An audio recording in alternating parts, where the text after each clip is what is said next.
From the archives and exhibits of the Kentucky Historical Society, we shine the spotlight on items that connect us as Kentuckians. They show us where we've been and point to where we're heading.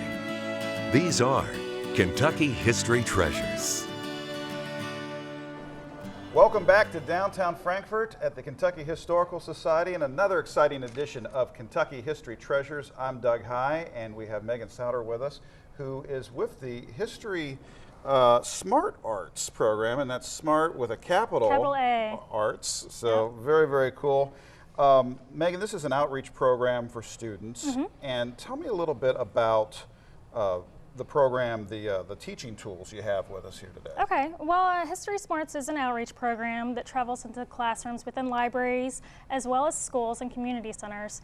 And the lessons start out with students analyzing images from our collection as well as from our teaching collection. Okay. And it's followed by hands-on activities such as making pinch pots, marbles, sewing Civil War journals, and much more. Wow, very cool. So we're dealing with some early Kentuckian artifacts here. These are reproductions, but again, to get hands-on with students and so they can truly kind of immerse themselves in history versus just looking at something through a display case. Yep, we pass these around the classroom and talk about how Native Americans would have used Kentucky's natural resources such as wood, stone, mussel shells from the Green River to make tools, plant fiber to make baskets and shoes, and clay to make pots. Very cool. So give me a quick primer here on the clay, and you're an artist, so this is right in your wheelhouse. Yes.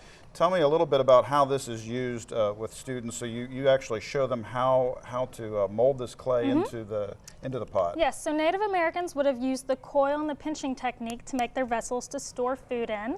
And so each student gets a ball of clay, and then they get to test the technique or practice the pinch pot technique to make their own. And then they can be inspired by Native American drawings that were found in Kentucky to carve on the outside. Wow, and this all ties into with what we see here on the exhibit floor. I mean, you're walking into a Kentucky journey, and we're going from the Native Americans all the way through the pioneer days, Civil War era. So this really fits in well as a teaching tool with what you have here on permanent display. Yes, teachers can even book it as a pre-visit lesson because each of the lessons relates to part of the exhibit. Very, very cool. So coming soon to a school near you, Megan. Yes, of course. Excellent work here, and I appreciate you showing us this. Folks, just another great example of what's happening here at the Kentucky Historical Society. We'll see you next time on another edition of Kentucky History Treasures.